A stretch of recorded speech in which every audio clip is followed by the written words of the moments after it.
नमस्कार, मैं Samaira news live network से। 35 पंचायत से लेकर 124 गाँव तक बहेगी विकास की गंगा।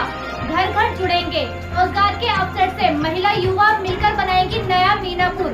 सड़कों का नया जाल दिखेगा। इन्हीं से विकास का नया पैगाम दिखेगा। हर घर में होगी आर्थिक आजादी, न होगी बीमारी, न होगी भूखमरी। विकास से गूंजेगा मीनापुर। हर गली गली लघु कुटीर उद्योग दौड़ेगा। मुजफ्फरपुर दरभंगा शिवहर से जुड़ेगा लिंक रोड। खुलेंगे स्कूल, चिकित्सालय। नए उद्योग से, कारखानों से, नए विकास से गूंजेगा मीनापुर। मीनापुर विधानसभा बिहार में अव्वल नंबर पर होगा, ये कहना है लोक जनशक्ति पार्टी के संभावित उम्मीदवार राकेश कुमार आजाद का। आइए दिखाते हैं इससे बातचीत में कुछ अंश। आप देख रहे हैं न्यूज लाइन नेटवर्क। आज हमारे साथ गेस्ट हैं मीनापुर विधानसभा क्षेत्र के प्रत्याशी राकेश कुमार आजाद जी। नमस्कार।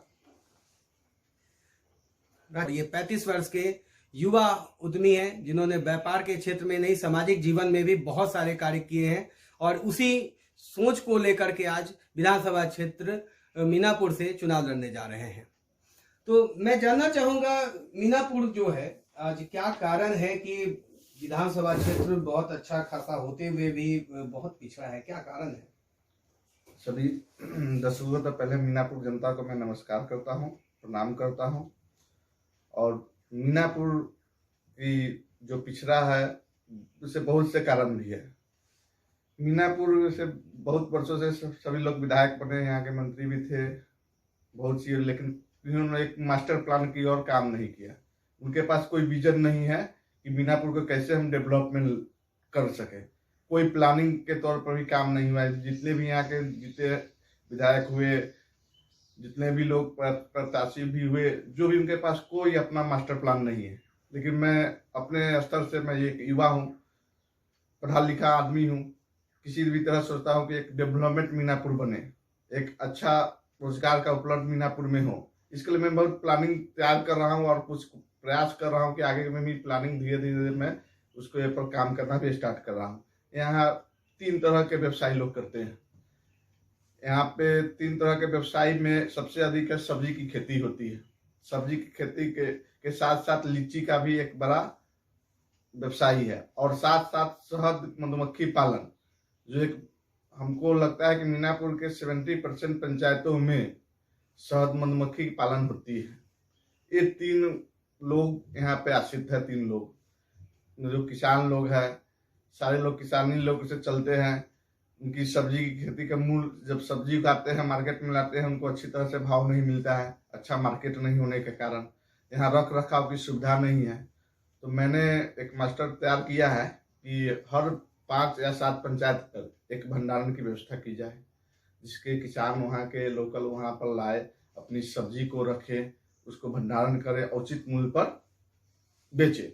उसके बाद इसके लिए जो भी हमारे आसपास में मीनापुर से जुड़े हुए हैं वहाँ पे कि सब्जी भंडारण हो, जो सब्जी यहाँ बिक जाए, जो बचे वो यहाँ पर भंडारित होकर दूसरे शहर में जाए, दूसरे प्रदेश में जाए, यहाँ से एक्सपोर्ट हो जाए तो अच्छा है। सरकार इस पर काम करेगी। हमारा भी प्रयास रहेगा कि इस पर सरकार ध्यान दे और हमारा सब्जी जो उगेगी किसानों को वो उचित मूल्य मिले।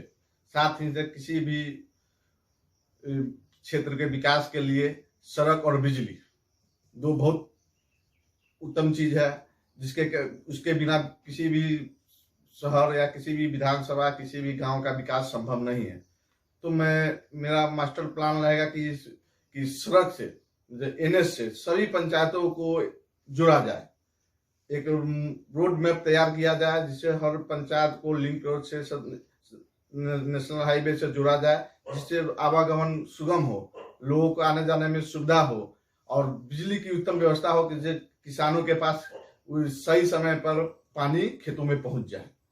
जब तक बिजली नहीं होगी तब तक इस विकास करना भी संभव नहीं है। औद्योगिकरण के बारे में आपकी क्या राय है? कि देखिए, उद्योगीकरण के लिए लघु व कुटीर उद्योग है। मेरी इच्छा रहेगी, मेरे मास्टर प्लान में रहेगा कि छोटे छोटे यहाँ मीनापुर में उद्योग लग जाए, लोग स्वावलंबी होगा, युवाओं को रोजगार मिले, जिससे युवा आगे की ओर बढ़ सके। किसानों को जैसे मधुमक्खी पालन का है, एक लघु कुटीर उद्योग में आता है, छोटा व्यवसाय है, थोड़े पैसे में हो जाते हैं, लेकिन उनको बैंक से लोन नहीं मिल पाता है। जैसे अभी लॉकडाउन की समस्या उत्पन्न हो गई, लेकिन किसानों की मधुमक्खी मर गई। किसान के जहां मधुमक्खी के बॉक्स जो लीची के बगान में थे उसी पर रह गए, लेकिन मक्खी एक दूसरे जगह से दूसरे जगह जा नहीं पाई, लेकिन किसानों की मक्खी मर गई। लेकिन सरकार इस पर ध्यान देती, किसानों को 1-2 लाख रुपया देती, तो फिर से वो अपना रोजगार स्टार्ट कर लेते हैं और एक अपने स्वावलंबी।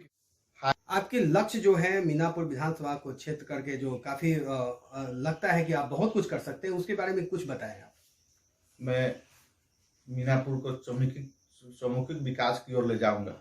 उसके लिए मेरे पास मास्टर प्लान, जब मैं लिंक रोड से जुड़ूंगा, उसके लिए उससे लिंक रोड से जुड़ने के साथ साथ मीनापुर का चारों तरफ से चौमुखी विकास की संभावना बढ़ेगी।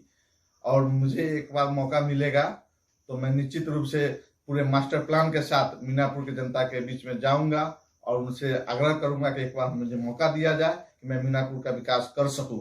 उससे पहले कि मैं माताओं के लिए भी रोजगार उपलब्ध कराऊंगा। हर मीनापुर के 35 पंचायत 154 गाँव में लघु और कुटीर उद्योग लगाने का काम करूंगा। वहां पे माताओं के लिए पूरी छोटे छोटे उद्योग लगाने का काम करूंगा। युवाओं के साथ हाथ कदम से कदम मिलाकर इस टेक्नोलॉजी युग में, ये इंटरनेट के युग में का प्रयास करूंगा। सरकार के साथ कदम से कदम मिलाकर जो भी योजना होगी उसको गांव गांव पंचायत तक लाने का प्रयास करूंगा। इसी आशा और विश्वास कर मीनापुर के मैं चारों तरफ से, यहाँ की जनता चाहती है कि मीनापुर का चौमुखी विकास हो और ऐसा हमको उम्मीदवार मिले जो हमारे कदम से कदम मिलाकर चलने का काम करे। इसी के साथ मास्टर प्लान के साथ मीनापुर के जनता के मैं मिल जाऊंगा, उनसे माता बहनों से उनका आशीर्वाद मांगूंगा कि मैं उनका बेटा हूं, उनका भाई हूं, कि एक बार मुझे जैसे युवाओं को मौका दे, मैं उनके नजर बढ़ाने के काम करूंगा और सरकार के माध्यम से एक दूसरे के, सरकार और जनता के बीच की, किसान के बीच की दूरियों को कम करने का प्रयास करूंगा।